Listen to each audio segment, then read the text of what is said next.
The Last Book on Earth, by Omar Cuellar.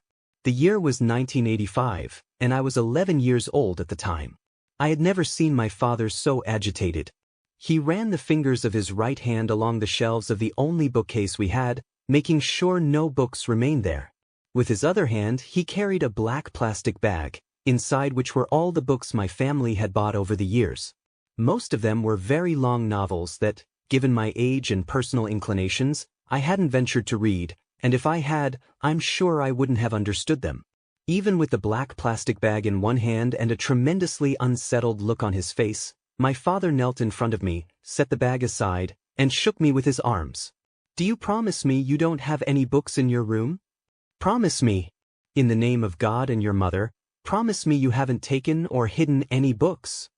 I lied and said, "I promise." And I stood there, frozen, unsure whether I felt that way because I had never seen or heard my father yell at me like that before, or because of the lie I had just told. After calming down, my father hurried outside and threw that bag with all the books into the trash can.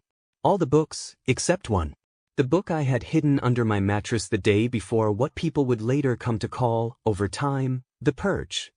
Now I am 36 years old. I'm an adult, but I still have vivid memories of how my father yelled at me that afternoon and how I decided to lie to him without hesitation.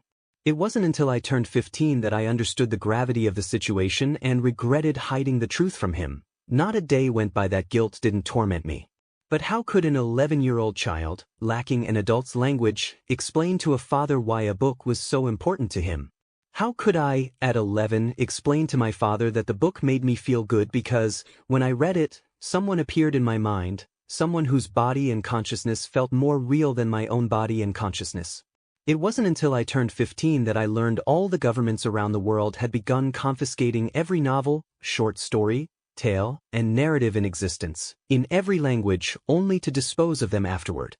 Once all the literature was seized, governments and citizens carried out the purges, where they buried, burned, and destroyed every printed book containing a story. And you might wonder why this was happening. Well, even as an adult, I can't fully understand it myself. In fact, neither science nor religion can yet explain what happened in 1985.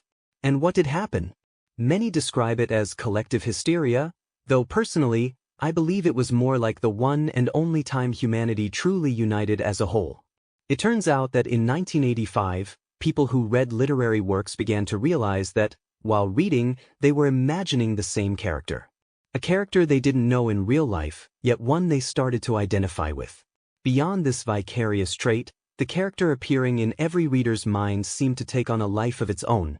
It gave the impression that it enjoyed living within the stories. Different people around the world read different literary works in different languages, but the protagonist was always this character, and everyone interviewed agreed when describing its personality, attire, and body language. When this being spread and began to be imagined by every reader in the world, governments grew alarmed and started searching for a real human who resembled this imaginary entity. Unfortunately, they never found one.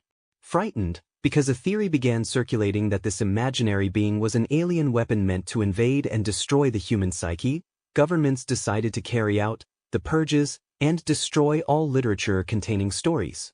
This entity, it seemed, liked to inhabit them. It couldn't live or express itself mentally in manuals, academic or scientific articles, or cookbooks. It loved being imagined in different scenarios. There was even another theory suggesting that the entity was training in readers' minds across various situations, and that one day it would come to life with all the world's experience, knowing how to act in any challenge or scenario it might face. I don't subscribe to either of these theories, but now, at 36, I've seen the consequences of a humanity that stopped reading years ago out of fear of imagining this unknown entity. Science and art ceased to advance. Ethics and morality faded into oblivion. Degeneration prevails. We are regressing cognitively, all because, since we stopped producing and consuming literature, we stopped producing and consuming possible scenarios of the past and possible scenarios of the future. Without daring to imagine these scenarios, we abandoned creation. We gave up on creating. Now we exist only to eat and survive. Maintaining the body has become our last and perpetual goal, and no one dares to imagine anything different. No one can now envision a change or disruption to the status quo. Yet, at the same time, no one knows that I possess the last book in the world. Since I was 11, I held it close and hid it under my mattress, not because I was a visionary who could predict that the world would collapse without the imagination stories foster, but simply because it made me feel good every time I read it back then. It made me feel good because I imagined that entity, which I didn't know was also being imagined by every reader in the world and might potentially be a cosmic being whose intentions remain unknown to this day.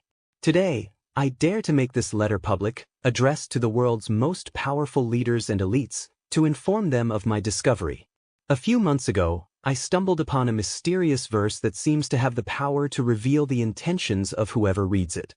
So, as I read the following verse aloud, I intended for that imaginary entity to appear and present itself to me. Watcher, slumber, till the spheres 26,000 years have revolved, and I return to the spot where now I burn. Other stars anon shall rise. To the axis of the skies, stars that soothe and stars that bless, with a sweet forgetfulness. Only when my round is o'er, shall the past disturb thy door. And this is what that character, who for years had been appearing in my mind and in the minds of all the world's readers, said to me when, with a human figure and language, it stood before me and spoke with a smile on its face. My name is Nathan Essery, and I am an imaginary cosmic entity. I have come to plague this world because humans have summoned me, for they do not wish to live alone in this universe.